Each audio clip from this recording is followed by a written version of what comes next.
Exercise 5.2 का ये रहा 31वां प्रश्न, जो कि दीर्घ उत्तरीय प्रश्न के समूह का प्रश्न है।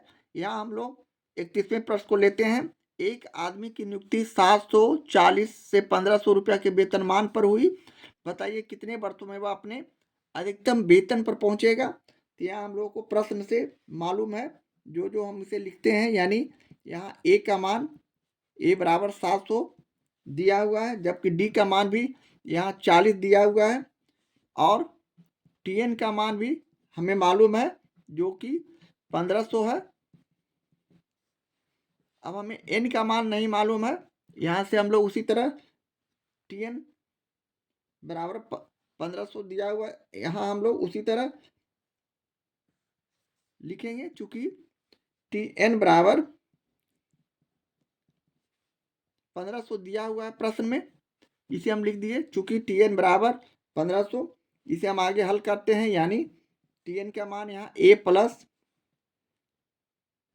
एन माइनस 1 इंटू डी रखेंगे बराबर 1500।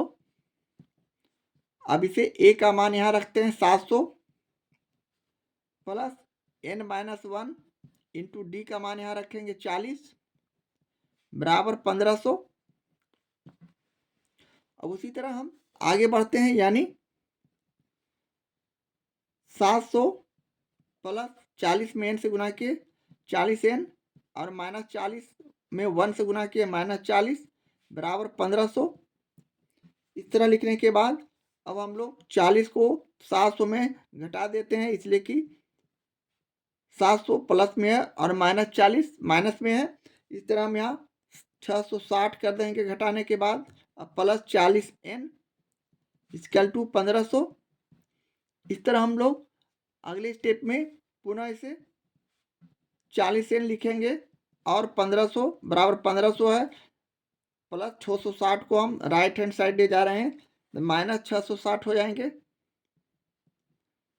इसलिए अब यहाँ से हम लोग एन का मान निकाल सकते हैं, यानी 1500 में 660 को घटा देंगे तो 0, 10 में से 6 गया 4 और 14 में से 6 गया तो 8, 840 बटे यहाँ हम 40 कर देंगे, 40 गुना में यहाँ भाग में हो जाएंगे।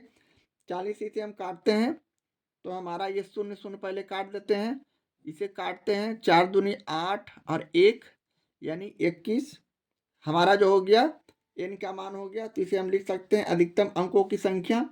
इसलिए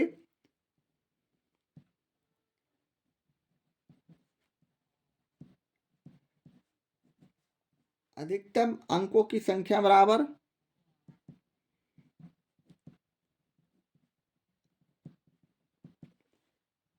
21 माइनस 1, इसमें 1 घटा देंगे यानी 20 हमारा जो हो गया इस प्रश्न का हमारा मेरा सॉल्यूशन हो गया, आंसर हो गया।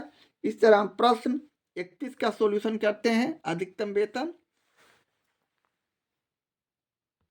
यहाँ 20 वर्ष करिएगा, 20 वर्ष होगा अधिकतम वेतन, माने 20वें वर्ष में अधिकतम हो जाएगा। इस तरह हम प्रश्न 31 का सॉल्यूशन करते हैं। एक्सरसाइज 5.2 का ये रहा 32वां प्रश्न।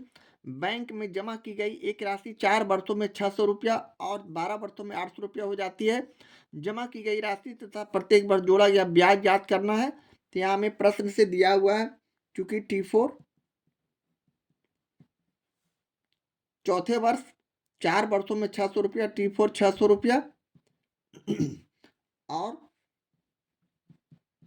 दूसरी तरफ 12 वर्षों में 800 रुपया यानी T12, तो T12 बराबर 800 रुपया।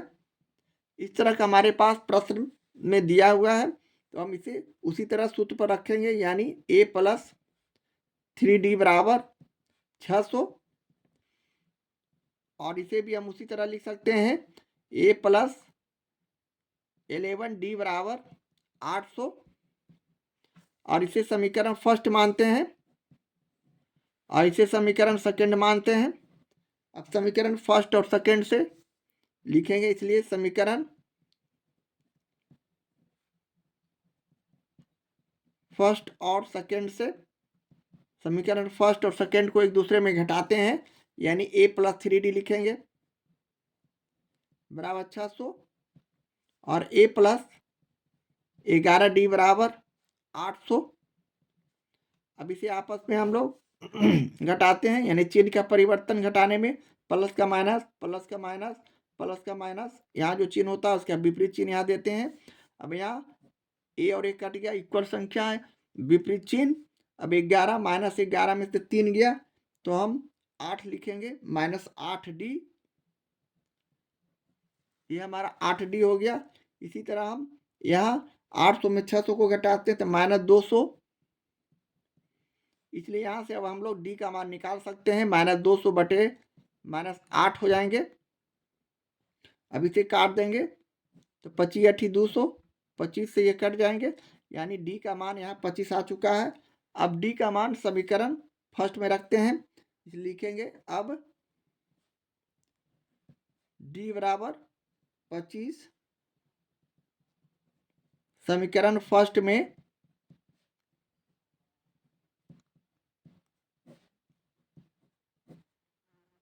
रखने पर समीकरण फर्स्ट में हम a + 3d, हमारा समीकरण फर्स्ट है, a + 3d बराबर 600। इसमें हम लोग d का मान रखते हैं, यानी a + 3 × 25 बराबर 600। इसलिए यहाँ से हम लोग a + 25 या 75 बराबर 600 लिखेंगे। इसलिए a बराबर हम यहाँ से 600 और प्लस 75 है, -75 कर देंगे तो हमारा रिजल्ट हो जाएगा 525, जो कि मूलधन है, जमा की गई राशि है, तो नहीं सॉरी मिश्रधन है। यहाँ अब हम लोग लिखेंगे, इसलिए जमा की गई राशि जो कि मूलधन होता है, मूलधन बराबर है 600 525 और -25 डी घटा देंगे, ए के मतलब T1 में से T2 को घटाते हैं तो यहाँ हो गया 500 रुपया। जबकि ब्याज जो होगा हमारा साधारण ब्याज बराबर हो जाएगा 525 में हम 500 को घटा देंगे, यानी 25 रुपया। इस तरह हम इसका आंसर ला चुके हैं और ये हमारा प्रश्न का सॉल्यूशन है। इस तरह हम प्रश्न 32 का सॉल्यूशन करते हैं। एक्सरसाइज 5.2 का ये रहा 33वां प्रश्न, जो कि एक्सरसाइज का अंतिम प्रश्न भी है। एक आदमी अपने ऋण की अदायगी में प्रथम किस्त में 100 रुपया देता है। यदि वह मासिक किस्त में 5 रुपया की वृद्धि करता है तो वह अपने 30वीं किस्त में कितनी राशि देगा। तो यहाँ हम लोग को जो जो मालूम है पहले यहाँ लिखते हैं, यानी यहाँ हमें ए का मान 100 रुपया मालूम है, जबकि डी का मान यहाँ 5 रुपया की वृद्धि हो रहा है, लगातार वृद्धि हो रहा है 5 रुपया। और 30वीं किस्त हमें मालूम नहीं है, T30 हमें मालूम करना है, तो हम सूत्र का प्रयोग करते हैं। चूंकि Tn बराबर a + n - 1 × d हमारे पास सूत्र है, यहाँ हम लोग T30 निकालेंगे, यानी a का मान यहाँ 100 रखेंगे प्लस n का मान यहाँ 30 रखेंगे और d का मान यहाँ 5। इस तरह हम T30 निकाल सकते हैं 30वीं किस्त का वैल्यू, यानी 100 + 30 में से 1 गया तो 29, 29 × 5 करेंगे, यानी हम इसे अब गुना करते हैं 100 और प्लस 29 × 5 45 से 145। इस तरह हम इसे 100 और 145 को जोड़ते हैं तो 245 जो हमारा आता है रुपया, यह 30वीं किस्त में जो राशि है उसका वैल्यू है। इस तरह हम यहाँ इसका आंसर 245 लिखेंगे। इस तरह हम प्रश्न 33 का सॉल्यूशन करते हैं। इस तरह हम हमारा ये चैप्टर एक्सरसाइज समाप्त हो चुका है। हमारे वीडियो को देखने के लिए थैंक यू, धन्यवाद।